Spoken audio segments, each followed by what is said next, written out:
he might be on the opening night roster. Truly, depends on how he does in camp. I don't think it's a guarantee at this moment. I think he's got to have a good camp in preseason, and we'll see what comes of it after. It's I do believe you, and I am with you whenever you say that he can be a impact, helpful producer this year.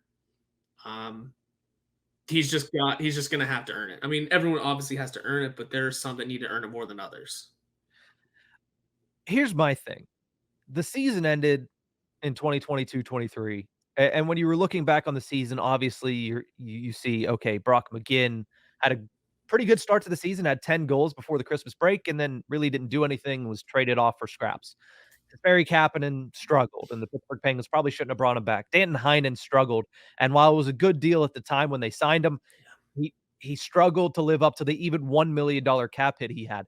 All of these veterans, even Drake Caggiula was brought in, didn't really make an impact at the NHL level, even when he had the opportunity, the limited opportunity that he was given at the NHL level. There were so many roadblocks for Valtteri Puustinen. At the end of the year, you looked and you said, this was a guy that in training camp was playing alongside Crosby and Gensel. Now, we didn't expect that to continue, but when you saw that, at least I said, okay, Mike Sullivan has very high hopes and a very high opinion of Valtteri Puustinen, and so does the entire organization, if they're willing to give him significant time in training camp to practice alongside the two best players that are going to be on the top line throughout the entirety of the season.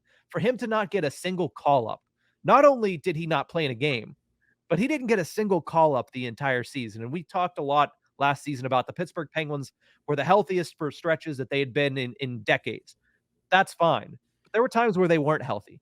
And there was an opportunity to call up a guy like Valtteri Puustinen. They never really called his number. I don't think that happens again this year. No, it shouldn't. It shouldn't happen again this year. You know, it's obviously we don't have the options. I mean, Poulin might come back up at some point. Svedkovsky might get a call. I I don't think think you see Svedkovsky no. personally. I Okay, think I think it's still, if he's playing in the prospect development camp in a couple of weeks, I don't think you're going to see him this season. fair enough. But I mean, so is Poulin. I'm just kind of throwing names out there because I Yeah. think it's the end of the road for Nathan Legger. Right? Honestly, Yeah. uh, Jonathan Gruden, we already know got a call, got a couple of good looks. That's a possibility. Philip Hollander was called up but never played, if I'm remembering correctly. Um, also still needs and Gruden and Hollander still need to also be re-signed through RFA deals. But yeah, no, at that rate, yeah, you should absolutely have Puustinen up early when it comes to call ups from the AHL. Yeah. And listen, it's June 22nd.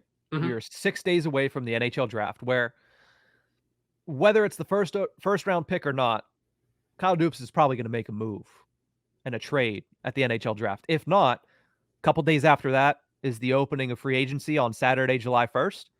There's going to be moves made there. Yep. As we sit here today, it's pretty obvious that the actually signed players, Valtteri Puustinen has a spot amongst Yeah. them in the NHL roster. By the time all is said and done and we get to August where it's quiet season, everybody's out on their vacations, the only person that's working is Kyle Dubas and whoever's helping him select a general manager if he chooses to do so. At that point, heading into training camp, I don't think he'll have a surefire spot like he does at the moment. But I do think that if he comes into camp and he performs well in those training camp games and those preseason games, I think he has a chance to earn a spot at the beginning of the season at the NHL level. When you talk about rebuilding the bottom six, Valtteri Puustinen, when it comes to the Penguins' limited prospects that have any chance of making the NHL this season, Valtteri Puustinen has the highest capability of being a middle six guy. I think that's the reason that you didn't see him last year. Jonathan Mm-hmm. Gruden filled in where? On the fourth line. Drake Caggiula filled in where? On the fourth line. They weren't going to bring up Valtteri Puustinen to play on the fourth line. They want to play him on the third line, on the second line, maybe. Now, does he have the talent and the ability to do that? That remains to be seen. I think we know he has the talent, but will it be able to transfer to the NHL level? That's the question that needs answered this season. And I think if he comes in and he performs in training camp, that's a question that we might get an answer to very early in the 2023-24 season.